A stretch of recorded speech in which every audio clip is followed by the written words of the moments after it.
My name is Emily Sass. I am the K-12 Education Policy Analyst at the Texas Public Policy Foundation, and I want to welcome you to this panel entitled Making the Grade: How High Poverty Districts and Charters Are Beating the Odds.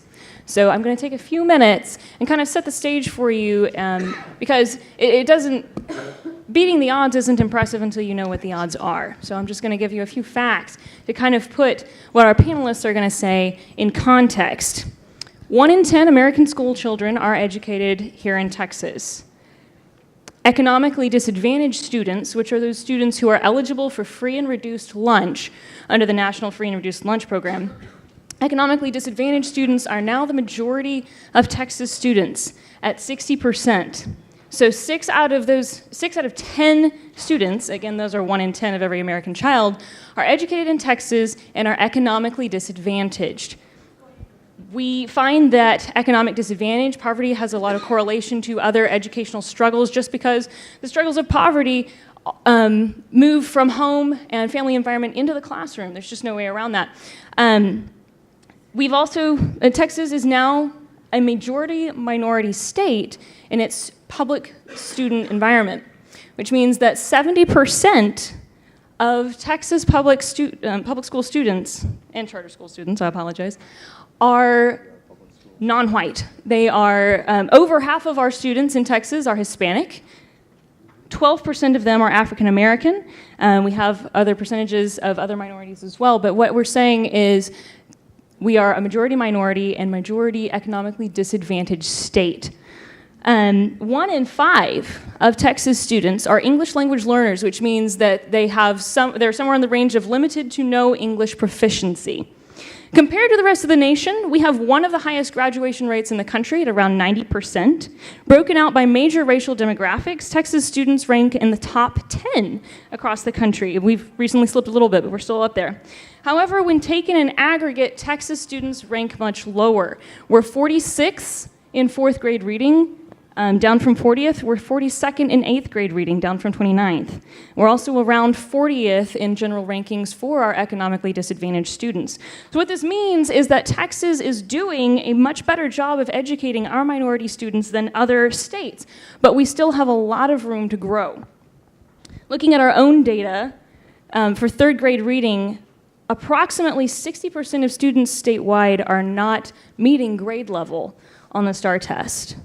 About 70% of economically disadvantaged students are not meeting grade level for reading in 3rd grade, which is a major benchmark. If you're not reading on grade level in 3rd grade, you're going to struggle for the rest of your educational career. That puts you at a higher risk of dropping out. It has an impact on your future. So if you are a child eligible for free and reduced lunch, and you're sitting in the cafeteria with your free lunch, with 2 of your best friends who are also eligible for free and reduced lunch, the odds are that only one of you is performing at grade level. The other 2 of you are behind. Governor Abbott set a goal a few years ago called the 60 by 30, which is that 60% of our young adults by the year 2030 will have some sort of post-secondary degree or certificate. When you look at all young adults in Texas right now, we're at about 40%. But when you break that out, some of those have moved in from out of state to come and work here because we're a desirable place to work right now. White students are a few points away from reaching 60%, but our Hispanic and other minority students are much closer to between the 20 and 30% mark. So we have a lot of room to grow. We are making progress, but we have so much more to do as far as making sure that every student in Texas receives an excellent education and is able to go on to a fruitful, productive life and career. So in the midst of all this, Texas has created a new accountability system, which Dr. Penny Schwinn here has helped create. It's designed to shine a spotlight on student outcomes. It's designed to create some transparency and make it easier to see where students are struggling and where they are succeeding so that we can help them better reach their goals in life. So we're putting the focus on excellent, what is excellent, not just what is good enough.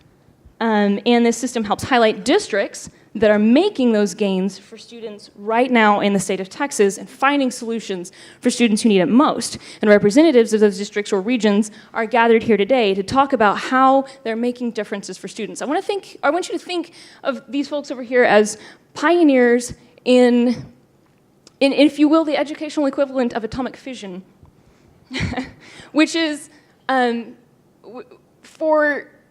since the world has been, atoms have had a major source of potential energy inside of them, but we didn't recognize that it was there, and we didn't know how to access it. So when we found out how to access it, we unlocked an energy source that hadn't been available to us before that time. The difference is that atomic fission is a very unstable and volatile source of energy, whereas education unlocks the potential of thousands and millions of students who can go on and impact the lives of thousands and millions of others. Think of it as, instead of a negative chain reaction, a positive chain reaction that benefits not just our state, but our nation and ultimately the world. So we're here today to answer a two-part question. How do we define excellence in education in Texas? And how do we achieve it for our students? So without further ado, I'll introduce our panelists. We have Dr. Penny Schwinn, the Chief Deputy Commissioner of Academics at the Texas Education Agency. She began work as a high school history and economics teacher in Baltimore. She was also a new teacher coach in South Los Angeles. In Texas, I think we frequently call those mentor teachers. She previously served as the Assistant Secretary for the Delaware Department of Education and as Assistant Superintendent of Performance Management for the Sacramento City Unified School District. You've done just about every level of teaching and administration. You've had a hand in it. She's also the founder and former superintendent of Capital Collegiate Academy in Sacramento. She served as commissioner for Sacramento County Parks and Recreation and was elected as a trustee to the Sacramento County Board of Education. Next to Penny is Superintendent Pedro Martinez. He joined San Antonio ISD as superintendent in June 2015. In 2016, he unveiled the SAISD Blueprint for Excellence, Target 2020. The district set in motion the strategies outlined for a 5-year plan in order to achieve 10 clearly defined academic goals. Under his leadership, the district is seeing improved graduation and college-going rates, as well as expanded access to rigorous classes and courses. He's a member of Chiefs for Change, which is a nonprofit bipartisan network of diverse state and district education chiefs. He also serves on the boards of the Southern Regional Education Board, the Council of Greater City Schools, and many more. He's been honored with the 2016 Council of Great City Schools Recognition Award, the 2017 City Year and San Antonio Ripples of Hope Award, and more. Next to him is Mr. Tom Torkelson, who launched the IDEA Charter Schools Academy, IDEA Academy, which is now part of the IDEA Charter Schools Network, in 2000, which prepares students from underserved communities for success in college and citizenship.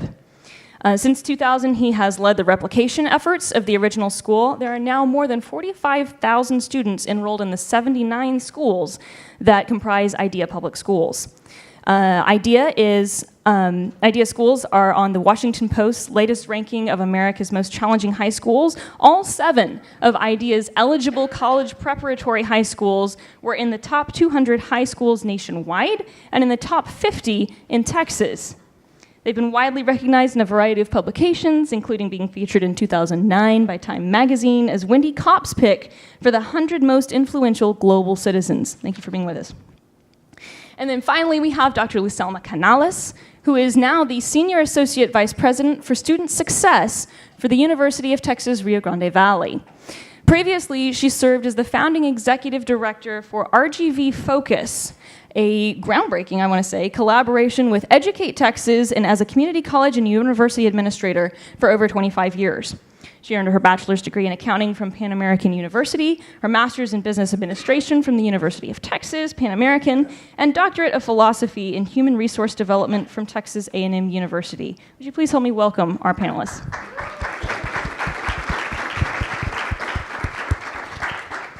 Dr. Schwinn, I want to start with you. Before our current A through F accountability system, Texas accountability tended to focus on what was good enough. We had improvement required and meet standard. And as long as you passed that minimum for meet standard, districts, it was kind of hard to tell them apart. So what is good enough versus excellent in Texas, and how are we measuring that as a state? I'm going to give you this in case you need it. Great, thank you. So happy to be here and want to just kick off by saying what's the role of the state? So we have exceptional district leaders who are here to talk about what it looks like in implementation. I think we often forget what is the role of the state in defining what excellence is. And so when we think about the role of the state, we have 4 major categories. We have working with the state board to define the expectations of what students should know and be able to do. Our responsibility is to then create assessments that measure the progress of students towards those standards, to then report on that progress and provide supports, resources, monitoring, and certainly intervention as necessary based on those results. So the Texas Education Agency has put out a strategic plan that we've been working towards for a little over 2 years, and it encompasses that systemic thinking about what the role of the state might be. So on the top horizontal, we have 4 major strategic priorities intended to get at those roles and responsibilities of a state agency. So first, we're looking at supporting our schools and principals, our educators across the state. What does that look like to ensure that we have excellence in the classroom? Second, it's about foundations of literacy and mathematics. We know that it is incredibly important that we support our children in the youngest grades to create that foundation of excellence that they can build on throughout middle school and high school. Third, we know that it is our responsibility to define what those pathways are, to articulate those pathways so that a graduation means something, that a diploma means something, and our children, when they leave us in the pre-K through 12 system, are ready to be successful in their post-secondary outcomes and careers, whatever that might be. And then fourth is the intervention. What does it look like for our lowest performing schools and districts to ensure that every child in the state of Texas has access to an excellent education? Also, as an agency, we know that that requires assessment and accountability. So we look at our enablers, the things that we do to support that work, and that really is focused on our assessment and our new accountability system. Second, what are the things that we do as an agency to ensure that we have the compliance, that we have the supports necessary? And right now, we're focusing on special education in the state of Texas. And then third, we just want to make sure that we're strengthening our communications so that regardless of whether you are a parent in El Paso, you are a legislator in Austin, you're a teacher in the Rio Grande Valley, you know how students are performing and you're able to speak to that and know where to get more information. So that's a little bit about how we're structuring our work. In looking at that and just looking at the data of student achievement and attainment as a state, I think we just heard about how we did on our NAEP scores. Texas has been very proudly ranked quite high when we look at each of our demographics, so individual racial subgroups, et cetera, when compared to the rest of the country. As a state, though, on our last NAEP scores, we declined in almost every category across the board. That includes all of our racial subgroups. It includes every grade level that was tested, specifically in English language arts and reading. So from a trend analysis, we are actually seeing that our children are not performing as well as they had been in the past, that we are not as competitive as we had been in the past. And so as an agency, we are taking a very critical look at the supports, resources, and technical assistance that will be necessary to ensure that every child in the state is able to access an excellent education. And so just looking at the trends, this is both concerning and an opportunity. We think that when we look at exemplars across the state, as our colleagues will talk to later, this is a real opportunity for Texas to take a directional shift and go back to being the lead that we have been for quite a while. And then finally, this is just what does that mean? So as a state, it's a very, very tricky line that you have to walk. So our responsibility is to define through assessment what the minimum proficiency level is. So it is not about defining excellence. We are saying this is what grade level looks like, and this is the minimum bar you have to get to. Our role and responsibility is making sure that bar is high enough, that we set a high enough minimum standard so that if every child in the state of Texas met that standard, we would feel comfortable and confident that we had a population of citizens that were graduating from our high schools ready to be successful, whether that was college, whether that was post-secondary credit or certification attainment, and in their future careers. And so in thinking about that, there were 2 changes that we made. The first related to the assessment. When this commissioner started and I got here to Texas, we had, we call them performance level descriptors. So it's when your child takes a test and they get the report home and it's mailed to your home or it's given in the folder. It says, here's how your child did. And that the performance level descriptors we used were level 1, level 2, final level 2, and advanced level 3. Now, I have 2 little girls at home, and I get reports home. I have no idea what that means. So if they say I'm level 2, I'm final level 2, is that sounds great. What is level 2? Is that good? Is that bad? Is it a game? And so I think we realized that we needed to be more specific. We needed to be more direct and be more honest and transparent. And so I think one of the most important things that we did as an agency is change that. So instead of saying that you are level 2 or final level 2, which by the way was the majority of our students, and the difference between being a standard deviation below grade level and being on grade level, we had 750,000 parents who were getting reports home every day or every year that said, my child is level 2, and that must mean that they're on grade level. It didn't. It meant that their children were one standard deviation below grade level, that their children needed more help and more support and more intervention. And we were not transparent with our districts. So our districts would hear level 2, and they would also think that must mean that our children are progressing on grade level. They weren't. Our children were one standard deviation below, and so you can imagine 700,000 children in the state of Texas getting that report. We now have performance level descriptors that say you are below grade level expectations. You're approaching grade level expectations. Not there yet. You're getting there. You're approaching. You are meeting grade level expectations, or you are mastering grade level expectations. There is no advanced, there is no above grade level. Our test doesn't measure that. Our test measures what grade level expectations are. And so we're hoping that communication, and I think we've seen that just in the way that districts are setting targets, the way that they're giving professional development, that we are being more transparent and honest about setting the stage for that. And then the reporting part of that is just texasschools.org, if you haven't been there. It's thinking about what does accountability look like and how can we transparently say that the aggregate of education that's happening in a school building or in a district, that we are setting a very, very clearly defined, whether that's a label, whether that's a target, towards every school and district. So that if I am going to my daughter's school in Allendale and Austin ISD, I know exactly how her school is performing. And when I get the report home at the end of the year, I know exactly how she is performing within that school. It is hard. It doesn't often feel good. Sometimes it feels great. But we need to have an accountability system that is honest and it is transparent. We owe it to our taxpayers, we owe it to our educators, and we owe it to our families to be incredibly clear. And so our new accountability system is intended to do that while simultaneously rewarding performance and proficiency as well as growth and progress, because both are needed and both are exceptionally important. So just as a role of a state, we're trying to set the bar as high as possible for that minimum standard and then really work with districts to show what excellence looks like, because grade is not good enough right now. So I'm happy to be here and just very humbled to be by some exceptional education leaders. So thank you for that. Thanks so much, Penny. And I really can't recommend texasschools.org highly enough. TEA has put so much work into that, and they have really done a great job of making sure that it is clear and transparent to parents and anybody else who wants to come and check on how the school district or how the campus is doing or the state as a whole. And I know they're working to continue to make it even better. Dr. Martinez, you came to San Antonio ISD in 2015, where economically disadvantaged students make up 90% of the student body. And now, despite your students' perhaps inherent challenges, SAISD student academic growth has actually exceeded the state average in many areas.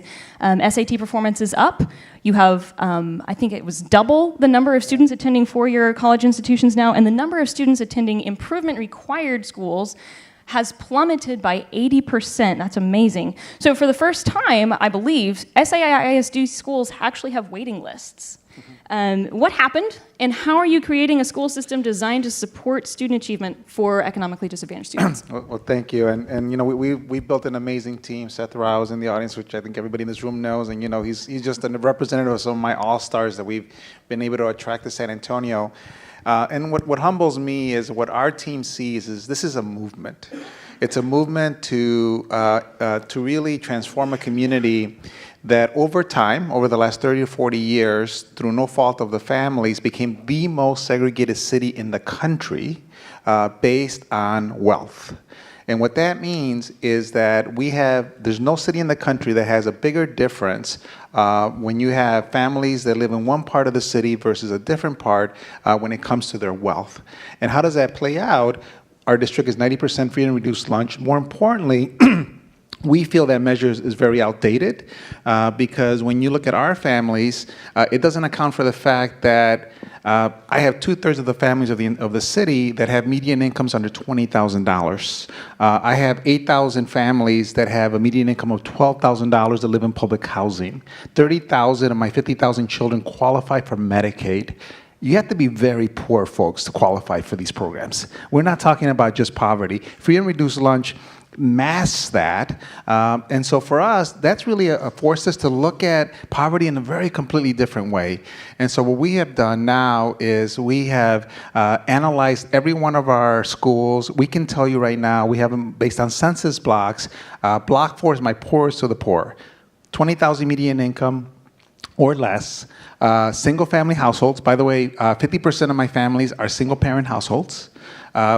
These are families that don't own a home, so they tend to be, they move a lot. They're going from one apartment to another. And the education, we also look at the educational level of the adults in the household. And for these families, these are families that the adults could be illiterate. They've never graduated from high school. And so, and no fault of their own, they're doing the best they can, but they don't know how to guide their children. They're struggling with just trying to make ends meet, and imagine the challenges that exist in our schools. And so, for example, we have food pantries in almost all of our schools. We now offer 3 meals, including dinner, to our families because that is an essential thing. All of our schools have uniforms because I said, I am not going to have a family have that issue of trying to worry about, oh my God, my child needs to buy new clothes because they're being made fun of at school because they look, different. I grew up like that, and I am not going to put a child through that. So we have made those decisions, and for us, what it's really been, it's been two parts. One has been a full district turnaround, and I have an amazing board that we have united. I have not had a decision that hasn't been a 7-0 vote in almost 4 years, folks. So we have made controversial decisions. We have changed over 70% of our school leaders. We have elevated teachers. We now have what we call a master teacher program, which the state is now looking at adopting something similar, where we're elevating our highest performing teachers, and we're making sure that we prioritize our schools that have the biggest needs. All of our schools are poor. So I always tell people, it's not about, I have 90% poverty. So it's really about ensuring that we have the right tools and resources at every school. And then we've also created new school models. I have 10 standalone schools that don't have attendance boundaries, that are really full choice schools. All, by the way, of the ones that have ratings, which is about 70% of them, all A and B schools in the new system. They outperform any competitor around us with similar kids. They outperform, including the suburban districts, including our competition, with similar kids. In our neighborhood schools, for the first time, the commissioner said we are now one of the fastest improving school districts in the state from being one of the lowest performing because, you heard the stats. Our neighborhood schools, not our new schools, our neighborhood schools have doubled SAT college readiness. We are now closing the gap with the state and are closing the gap with our competitors around SAT college readiness. We have more children than ever attending four-year universities. Our overall college rate is still a struggle. And I'll tell you, one of the things that I see is that with our children that live in poverty, they don't trust the system. In other words, these kids have pride. They're not gonna saddle their families with debt. And so the challenge we have right now is, as we're moving college rates up, it's interesting. I'm getting more kids to go to four-year colleges. We're getting them more scholarships. We have a record number of scholarships we've gotten for our children, about $60 million, up from $40 million 3 years ago. But overall, I have a challenge of getting more of our kids. We're partnering with the community colleges. We have early college programs. And I'll tell you, it's the areas we struggle. So I would just share this with you. The lessons we're learning, we're still not where we want to be, but the momentum we have is very positive, very strong. I've never felt stronger than about what's happening in our schools than I do today. It's very resource intense. So the way we're getting a lot of these gains, I'm having to do a lot of fundraising. I'm having to, we go after, and TA has been amazing, we go after state grants, we go after federal grants. It takes resources. At the same time, and this is what we own, we have to hold ourselves accountable. What I tell our staff is, these kids didn't get smarter. These kids were always smart. We are now raising expectations. We're expecting more of ourselves and our children, but you got to match that up with resources. And when you do both, and when I say resources, I literally tell the community, this is not on the schools. I'm sorry. So food bank, come in here because you're the one that's going to help us set up our food pantries. Communities and schools, the YMCA, the Boys and Girls Club, they all have to play a role. Every university, every community college is a partner in our district. So I tell our staff, this is not just on you. You didn't create this segregated city. I'm sorry. No. So now this has to be a community effort. And again, the challenge I keep having, I'll tell you, the criticism we get is, the union doesn't like the partners that we've developed. We brought in Democracy Prep, who's running a neighborhood school. It's a charter operator who has a strong track record. We have the founders of the Uncommon Schools that now run Relay, that are co-managing 2 of our schools. They're neighborhood schools. They take special needs children, ELL children. And so we're partnering with so many individuals, and we're willing to try different things. But for us, again, our challenge keeps coming down to resources. So I love the new accountability system. I'll tell you, if you look at the media, any commentary about this new system, I was one of the few superintendents of ISDs that said this is the best thing that's ever happened to our community. Because now, first of all, our teachers can show the gains they're making, and that now we're going to be outperforming our competitors. And now we can hold ourselves accountable for these children, because in the past it was masked with just the meets and not meets. Yes.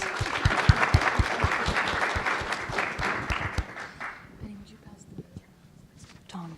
Mr. Torkelson, IDEA Charter Schools is one of the fastest growing charter networks in the country, and its student body is also 90% economically disadvantaged.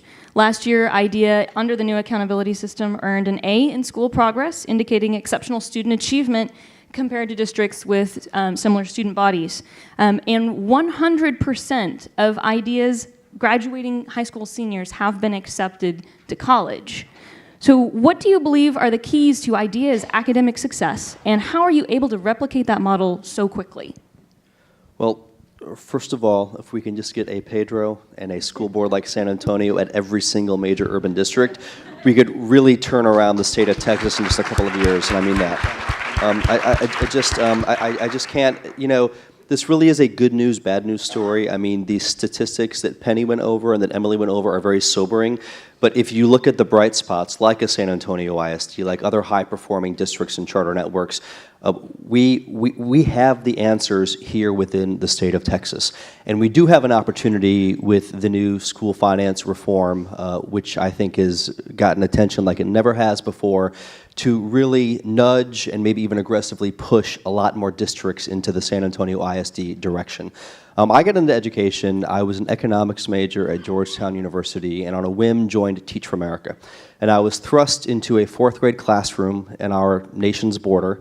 Donald Trump was just down there yesterday, where we are in the Rio Grande Valley is home to the 1st and 3rd poorest counties in the United States in terms of per capita wealth.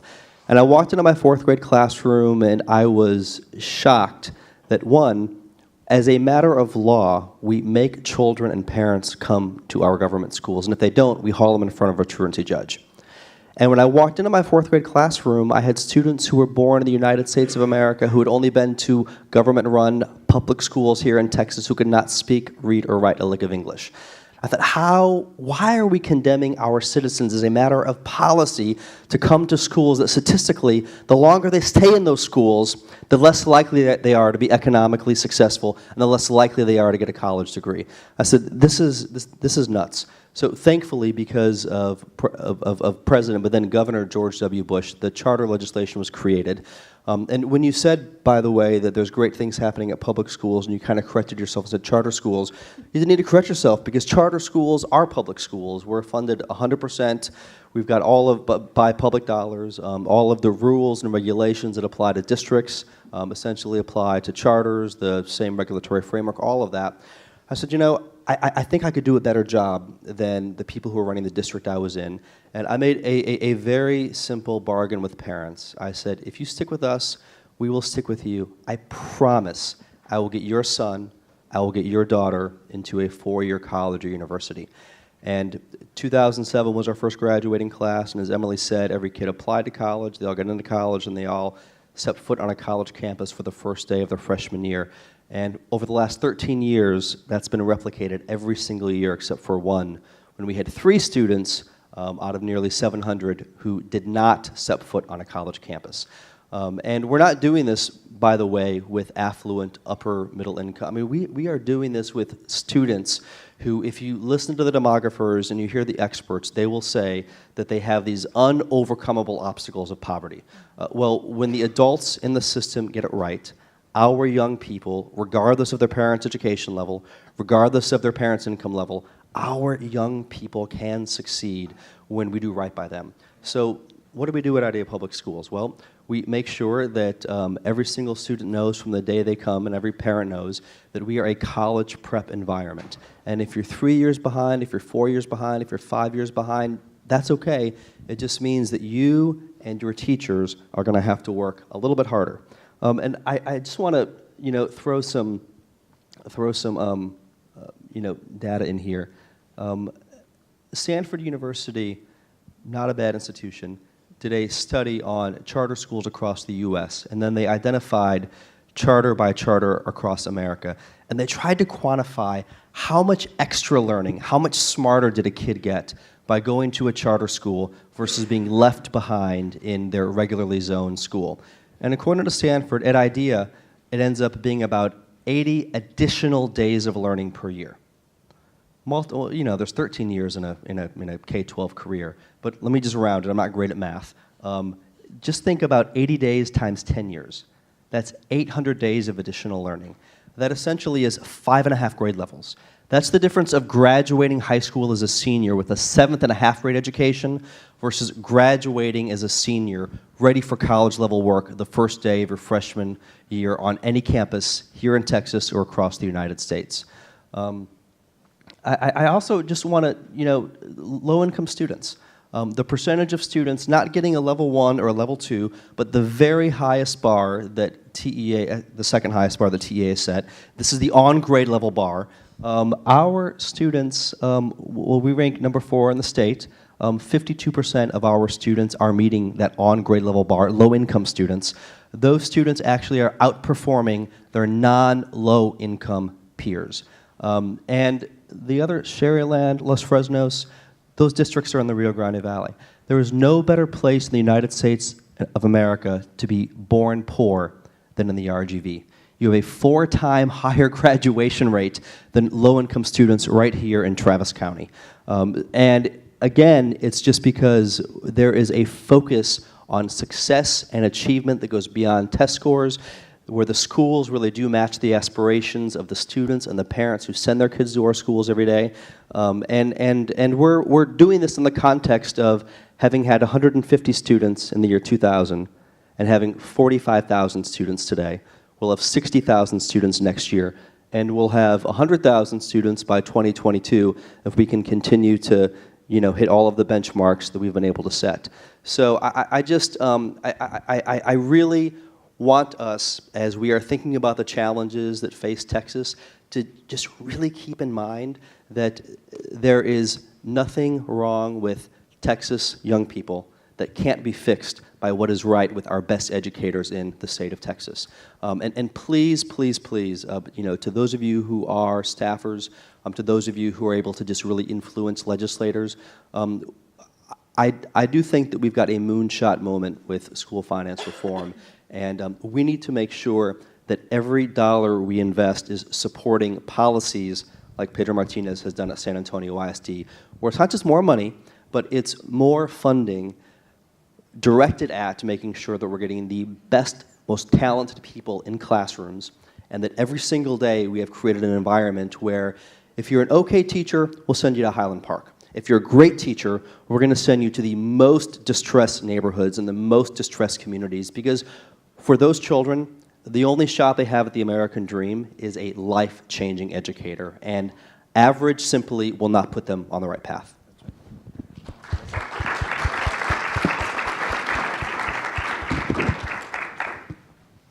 So true, so true. This is a key moment in time to make sure that we're putting our schools and our students on the path for greater success and focusing our dollars where it really counts. Dr. Canales, the Rio Grande Valley has caught the attention of Texas education and some national educators as well in recent years as a student population that is overwhelmingly minority and overwhelmingly economically disadvantaged, has gradually reset expectations across the entire region. You've had a chance, a front row seat, been very involved in making this happen. You've pointed out before that it's not always the big P policies, like the state level policies, that make the difference. Sometimes it's the little p policies, the things that districts, campuses, and communities put into place to make that happen. Can you tell us what's been happening in the Valley, and what are some of those big or little p policies that have made the big difference in the Valley? Sure. So just in case you're wondering who the Valley is, right? It's the four southernmost counties in the state.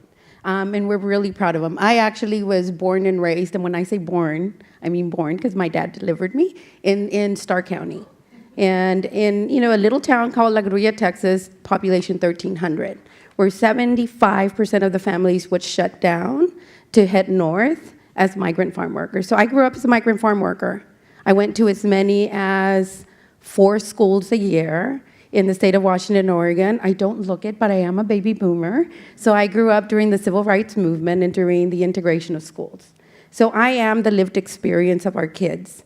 And I am now a PhD, but that is, kind of my credentials, not who I am, right? So when you look at me, you're looking at many of the leaders in the Valley. You're looking at the majority of our superintendents. You're looking at the majority of our teachers. You're looking at the majority of the adults that are responsible for making policy that impact our kids. So we are 1.3 million folks, 91% Latino, and you can see that. But we're 4,200 square miles. Prior to joining UTRGV in October, I led as the founding executive director for a collective impact initiative that was really looking at how do we understand and tell the story of education in the Valley, right? How do we increase? So we adopted a scorecard of 11 metrics, everything from kinder readiness to job placement. And just as I was leaving, we released our 5th annual scorecard. The Valley outperforms, let me say this again, the Valley outperforms the state in 9 of those 11 outcomes. In 9 of those 11 outcomes. And when you disaggregate by Latino students, the amount that we lead the state in is double digits. When you disaggregate by low-income kids, it's by double digits. So many folks, I'm always intrigued when folks say, it's like, how do you work with your kids, in spite of the demographics? And I'm like, in spite of our demographics? It's because of our demographics. We are leaders who care. We have a culture of caring. We have a culture of holding ourselves accountable to our students, right? Because we are our students. About 80% of our superintendents are superintendents in communities they grew up in. About 70 to 80% of the teachers, because we've done the teacher landscape, are teachers in communities they grew up with. So they are the role models for their students. So when you look at kinder readiness, when you look at 3rd grade reading, there was a study done by a national organization that looked at 500 of the poorest schools in the country, elementary schools, and they found that 32 of those elementary schools, of high-performing elementary schools, were in the Valley. So we got a call, and they said, can we come study you? And we're like, you want to study us for something good? Come and study us, right? So they found that the #1 elementary school in 3rd grade reading for low-income kids is Putinett Elementary, 4 blocks from the border in Brownsville, Texas. They're the #1 elementary school for 3rd grade reading. They also have the #1 5th grade school for math in Brownsville, Texas. 32 schools. So they're like, what is going on? And we said we're very data literate. Everything you see here is about data literacy. We know who our kids are. We know who our families are. We can tell you not just who the kids are by name, but who they are by the community that they live in, right? We know our kids, and we know about their progress. We don't just care, one of the policy things that we do in the Valley locally is that we don't just look at graduation, we don't just look at 3rd grade reading. We are like, where do kids have to be at 3rd grade reading? What happens in kinder, what happens in 1st, what happens in 2nd? This accountability framework that the state put out, we have 37 school districts, as you can see right there, almost 400,000 K through 12 kids. 10 of our school districts got A's, 10 out of 37. Only 5 got C's, only 5. And only 1 got a D and 0 got F's. The D is a proprietary school that is a special purpose school that was created for dropouts. And I have great concerns about them. And so we should look into that. But imagine that the Valley, and most people say, the Valley, and we're like, why are you surprised? We're not. We've been doing the heavy lifting for 30 years. This isn't just, that's the other thing, things don't just happen. But one thing the Valley does really well, and I think San Antonio and IDEA speak to it also, and TEA spoke to it also, we turn the mirror on ourselves, right? What barriers have we structurally put in place that are preventing our kids and families from being successful? What have we put in place? Because it's what we do, what we, the adults, do, boards, administrators, and all of that. And the other thing is, how do we know that kids are making progress? How do we know that kids are making progress? I have school districts. I sit on the Vanguard board. It's a small charter district in the Valley. And one of the things that I can tell you that I'm totally impressed with, our assistant superintendent for instruction, at every board meeting, yes, we talk about a brick and mortar, but we talk about student success. And they tell us specifically which kids are falling behind, and then more importantly, how they're redirecting resources to support those kids. And because we can tell the story of success, to your point, Vanguard, a very small school district, got a $10 million Gear Up grant.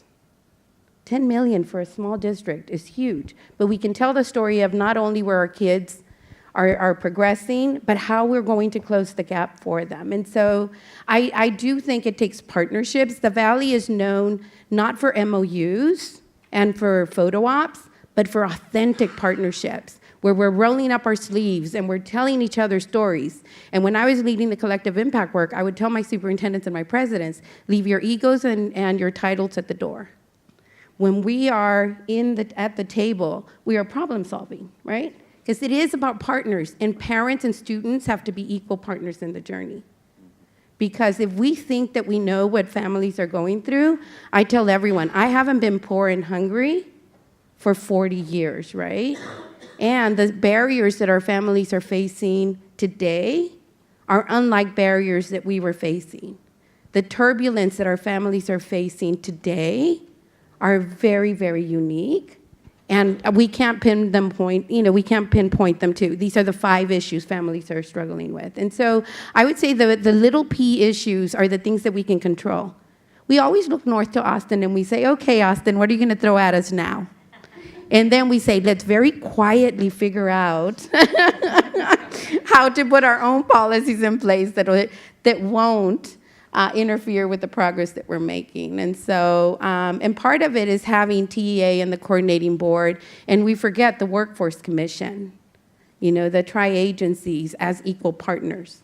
And so keep in mind that the Valley owns 20% of the early college high schools for the state of Texas and delivers 20% of the dual credit for the state of Texas. And it's not about dual credits, folks, and it's not about the funding. That's about accelerating college readiness. That's about accelerating early experiences to what college looks like. And I say that not as just numbers, but what the most impactful policy that we can have locally is to scale what works, to scale the impact of what works. And what you've heard this morning is all about scaling what works by understanding it through data.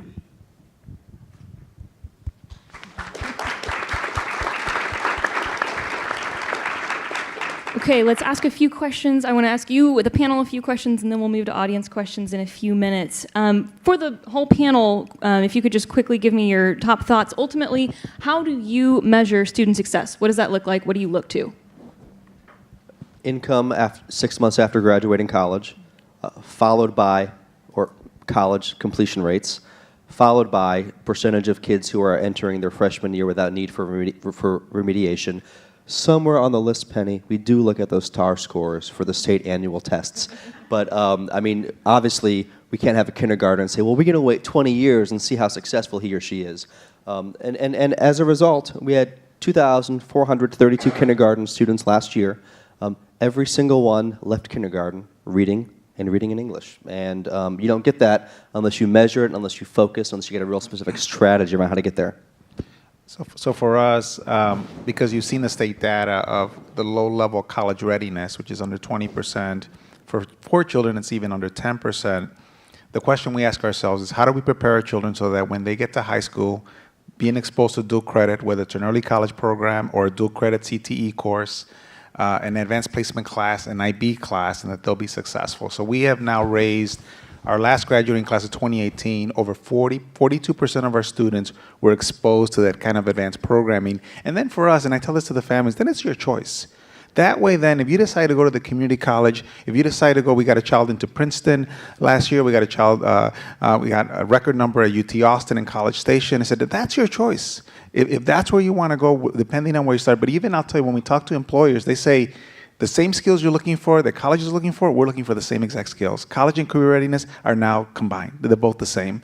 And so for us, that's what we're measuring, and we go all the way back to, again, our primary grades to see, are we putting children on that path?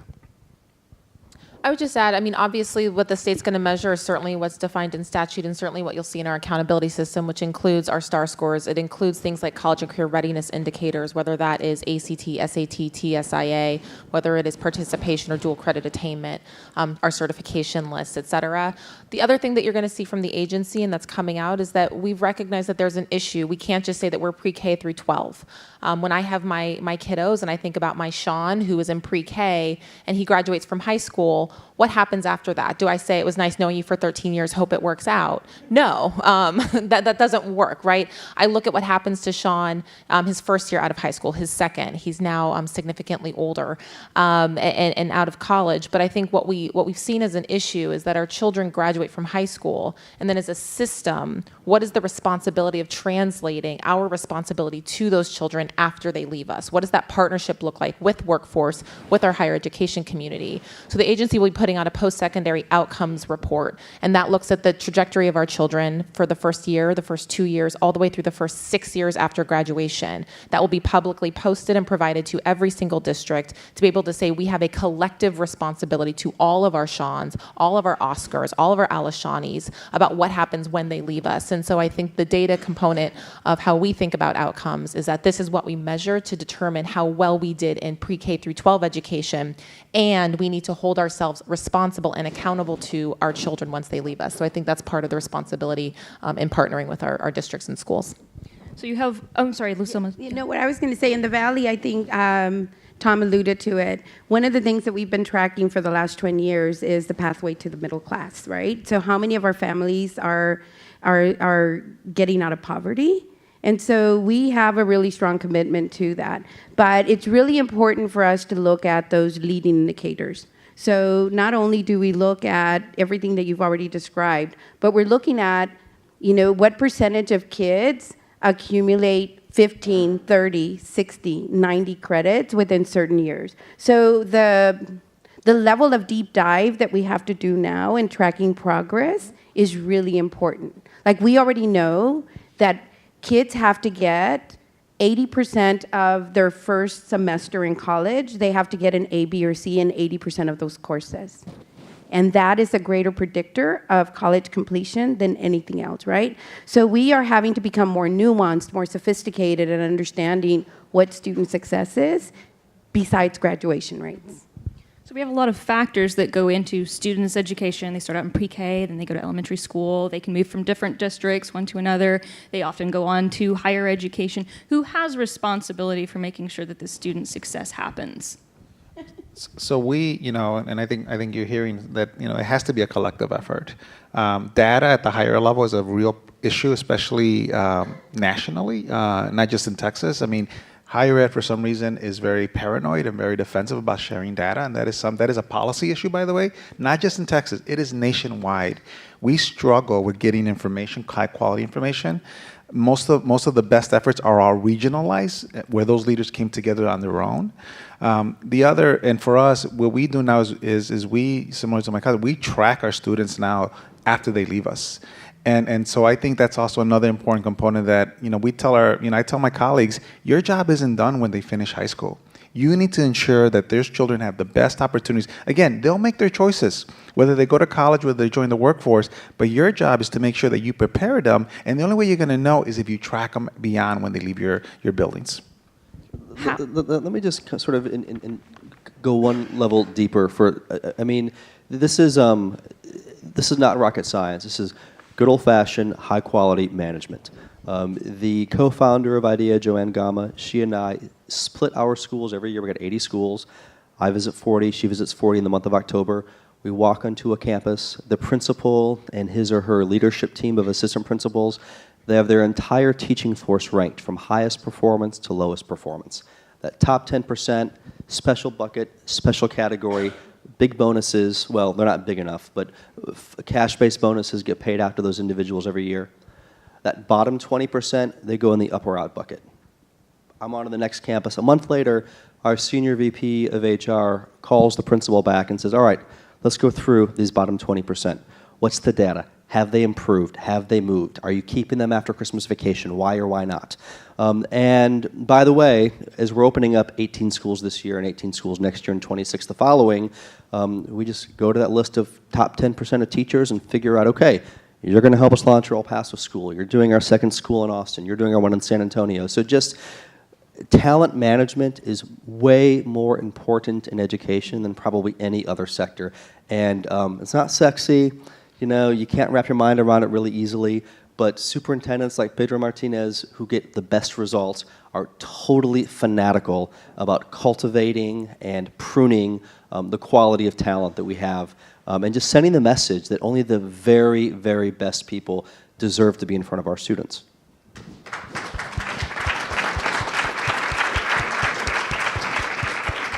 I have two more questions for you. One of them is very quick because you've kind of touched on it already, but I want to highlight it. How important is the community and the school board to the work that you're doing?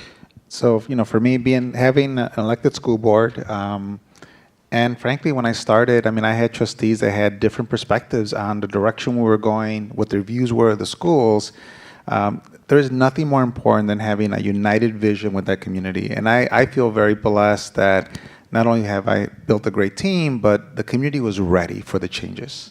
And we have really leveraged that. We passed a TRE and a bond in the November election of 2016. It was a 20% increase in property taxes in a very poor community. And they did it because they believed in what the direction we're going.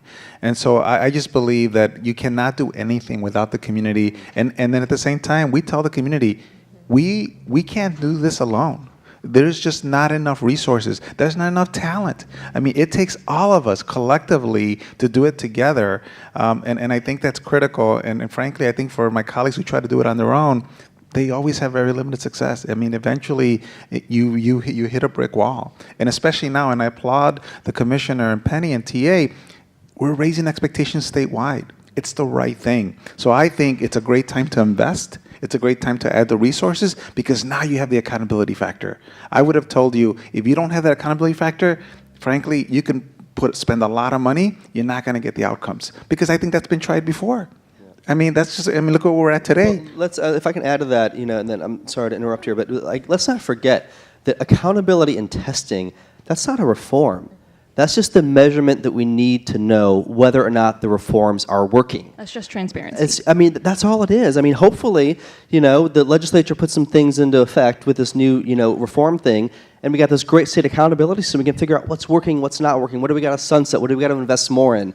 I mean, that's what the best private sector organizations do, and I think that Texas is finally ready to say, okay, it's not just the testing system, that is how we know whether or not every other reform we are implementing is actually working or not. But that's why, but it's also important to measure what's important, right?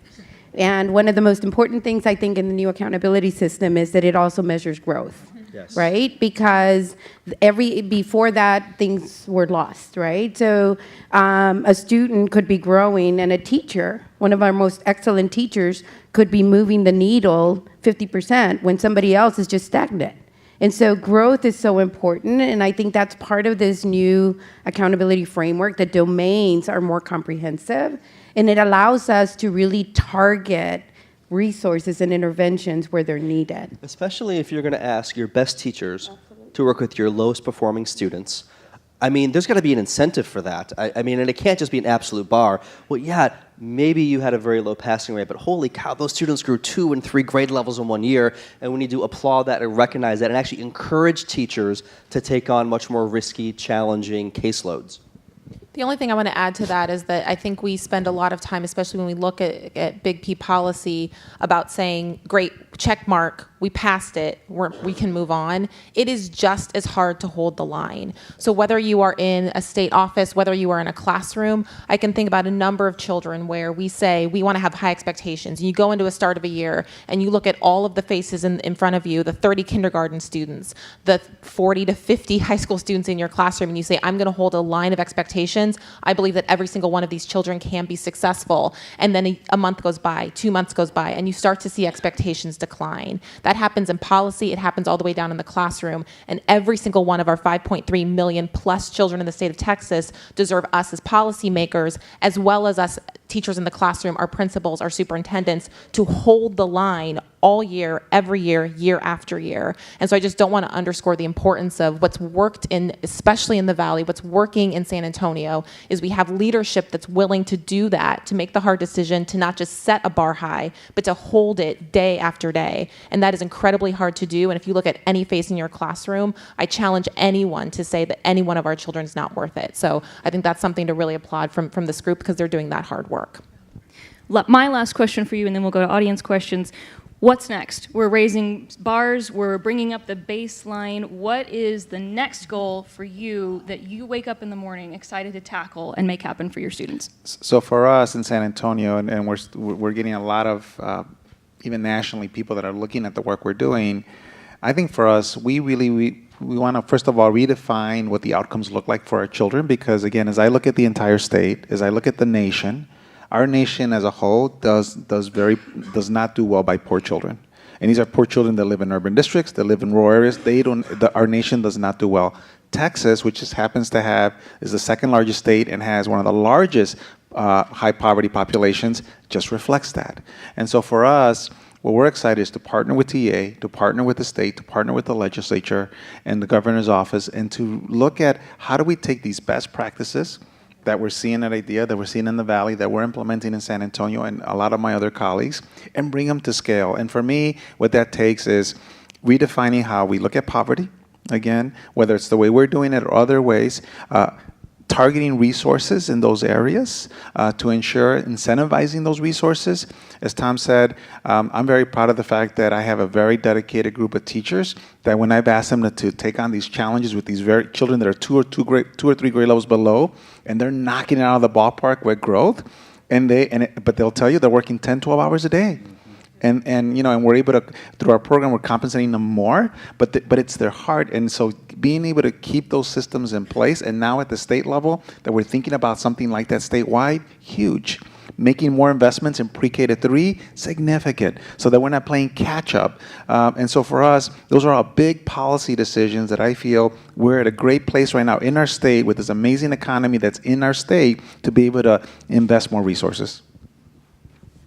I think for us, going now back from the regional work to the university is we've got to, in higher ed, do the hard work also, the way that K through 12 has been doing for a while. And just in the last few months that I've been in this job, it feels like we're having to save starfish, right? Like throwing each one. We've got to move away from that and say, how does the university and the community colleges really turn the mirror really on themselves, and how do we challenge the structures that are in place that don't support? We were on the phone with Excellence in Education on Friday, and UTRGV is one of 8 universities in the country that is responsible for educating Latinos in this country, one of 8. So if we can figure out, in a university setting, how to eliminate barriers to progression and completion for Latino students, it becomes a bright spot, not just for the state, but for the country. And we are responsible for most Latino engineers, for most Latino teachers, for most Latino, and it goes on, right? So what we do in Texas does matter, and actually sets the stage for the rest of the country. And so I'm really excited about building stronger literacy, data literacy in higher ed, and leveraging the partnerships that we have so that we can transform how we're not only monitoring progress, but how we're removing barriers, in particular for our young men. And not and sustaining the work that we're doing with our young women. But in Texas in particular, we've got to be concerned, and I'm not just talking about Latino and African American males, it's all males. And if you're not aware of what's not happening in rural Texas, be concerned, because rural Texas kids are not progressing at the same level as the rest. And so we have a big job to do, just as big as Texas. And so it's also an exciting time, I think, because there's lots of innovation. And the innovation now is not about pilots, but it's about scalable things that work. And so I'm really excited about what the next 5 to 10 years have in store for us. Wow, thank you guys. We're ready for audience questions now. I do want to ask you, for the sake of time and out of courtesy for your fellow attendees, please phrase your short comment in the form of a question for the panelists. Manfred, can we start right here? Thank you. At this conference, Dallas ISD has been mentioned a lot for their teacher pay for performance. Does San Antonio ISD or do the 37 districts in the valley do that? So we Dallas. So we have some commonality. We definitely looked at the Dallas model, and so they both have the same goal of trying to take their most talented teachers in their toughest schools. So we definitely have that in common. The biggest difference for us has been that, ironically, our union didn't want us to do performance pay. So our teachers actually work longer hours for the additional pay they get. It's actually, but these teachers already had worked long hours already. So for me, I just like the fact that we're able to pay them more. They're working with our toughest children in our toughest schools, seeing amazing results. And then for us, the biggest challenge which Dallas is having too is how do you scale it? Because our goal right now, we have 450 master teachers up from 0 out of 3,200 teachers. We want to get to 2,000 in the next 5 to 10 years. And I told our board, we get to that level, every child will have amazing access to these great teachers. Yeah, in the Valley, we know the model we're studying. The early data is going to be really important on whether they can sustain the impact, kind of like the Hawthorne effect, right? You turn on the lights and something changes in your manufacturing plan.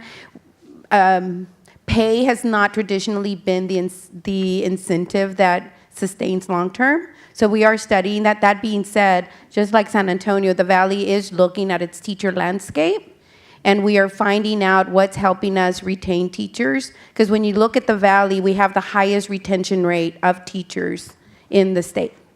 And so our teachers tend to be more tenured. They tend to stay in the communities that they're in. And so we're looking at teachers in very different ways. We do know that pay is important. Several of our school districts are leaders, like La Jolla and others, at increasing. So it's a friendly competition to see who will increase the most. But the Valley, actually, when we do look at the data, is retaining its high-quality teachers at a higher rate than the rest of the state. There's a lady in the back with a mic. Hi. I was glad to hear you talked about the rural communities. I'm from West Texas, San Angelo, and I was really concerned about the idea of public schools. Are those only in big cities? Because I think it would be great to have in San Angelo. My sister's a teacher, and she's unique in the way she teaches, and I would have loved to have had her as a teacher. Thank you for the invitation. We are with Senate Bill 1882, which created some incentives for districts and charters to partner. Pedro's taking advantage of that. We are opening up schools in partnership with Midland ISD and Ector, or Odessa ISD. It's not called Odessa, it's Ector County. So yes, we had 70,000 kids apply to ID last year. We could only let in 15,000, all by blind lottery, by the way. We just can't build schools fast enough. Sam Gessling on my team right there does our fundraising for us. Catherine does all of our policy, Ballinger. So we're trying to make sure that we have the financial resources to meet the demand. We had 30 cities from around the country last year come to us and say, the one thing holding our city back is that we don't have good enough public schools. What will it take to get IDEA to come? But we just can't. We just cannot grow quickly enough to meet the demand. So I can't remember every hand that was raised, but I do see one right next to the lady who just asked a question. Sir, are you in the back row? Thank you so much. Dr. Canales just said something really important when she mentioned structural constraints. Here's my concern and my question to the panel. even today, in a recent family law case that I had as an attorney, Burnett ISD student needed to get permission from the superintendent of Llano ISD when he only lived a mile across the ISD line, right? As a business owner, I would love for the government to say that everybody within 3 miles of my law office had to come to me, right? So when you're looking at forces, right, market forces, one of the most powerful ones is Porter's buyer choice force, where people get to actually not just tweak stuff internally, which y'all are doing a great job, but now let's put a monkey on the parent's shoulder. Here is your child's education money. Now you have the burden to choose what to do with it. So what is going to be intentionally done if there's a great school maybe a mile outside of San Antonio ISD for you to say, hey, student, here are the funds, parent, now you choose the best place for your kid who's maybe a kinesthetic learner or a visual learner, audio learner, to get that best education. So it's a great question. So one of the things that I love about Texas, which I had not seen in other states, in our district, we have one of the largest number of in-district charter schools, which means that they don't have attendance boundaries, most of them. We do put priority so that children that live across the street from the school, if that school becomes very popular, that they can get in. We also reserve seats for our poorest families. When I talked about our block analysis, we actually reserve seats for Block 4 and Block 3, which even goes beyond a blind lottery, because these schools, so we have single-gender schools, we have Montessori school, we have schools, and what I tell families is, my goal is just to give you multiple choices. And we now have a record number of families applying from outside the district, which through these in-district charters, I don't have to get permission from many of my colleagues. So it creates a lot of tension. The only thing I have to do is I have to limit the number of families I accept, because otherwise I get into trouble with my families that live in my district, right, that are taxpayers. So it's a nice problem to have, but it's the first time we've ever had that. And so for us, we see in district charters, 1882 partnerships, which allows us to incentivize to partner with organizations, not-for-profits, charter operators, and universities. All of that, I think, is coming. I mean, to me, those are the right elements that I have not seen in other states, and I think it's a very innovative way to approach this issue. Well, in the Valley, we've seen a trend where a large percentage of the school districts have actually become open school districts, open enrollment school districts. And so they are advertising, you don't have to live in Brownsville to go to Brownsville, you don't have to live in Westlaco to go to Westlaco. And so there's a lot local policy that can be put in place, and there's a lot of local competition. And so it's not just between charters and traditional public school districts. It's not charters versus districts. It's the young people of the United States against the young people around the globe. And I've never seen a government bureaucracy reform itself. And I don't think it's a coincidence that we've got the highest performing public schools in the Rio Grande Valley, and we're also home to America's largest charter school in the Rio Grande Valley. So. And it's not competition, it's a lot of cooperation, and I just think it's beautiful, and we can get that across the state of Texas. We have time for one more question. Can we do this lady here at the front in the black? So I just want to know how you are managing the issue of English insufficiency. Are you teaching in your schools immersion, or you're doing bilingual in San Antonio because you're required? How does that work? So in our district, we now have 45 out of 60, almost 60 elementary schools that are phasing in dual language programs. And the reason we decided to go with dual language was because we are also approaching it also from a cultural and identity perspective. So one of the things that we saw in San Antonio is that 2 or 3 decades ago, children were discouraged from honoring their culture, their language, and we know right now that that's an asset to be bilingual, to be able to be fluent in multiple languages. And so we're only second to Austin now in the number of dual language programs that we're building within our district. What I love is that they're homegrown in terms of it's based on teachers and parents. It's not us as a district just imposing that. And so for my families, I mean, it just becomes another part of their choice. We saw for the first time last year double-digit growth with our English language learners that we had not seen before. And we are committed in the Valley to dual language also. The university was created with the vision of being a biliterate bicultural university, where so a lot of the school districts, and it's because being bilingual in the world is an asset, right? Next to Mandarin and others, Spanish is still a world language. And so what our literature also and the research shows is that if children learn in two languages, they are you just open up their learning even more. So we don't think about it about, we don't think that the 34% of our English language learners in the Valley, which our kids are, is a deficit. It's actually an asset. And we have it as an asset, which is leading us being able to develop a great majority of our community as a dual language citizen who can then compete across the globe in such a way.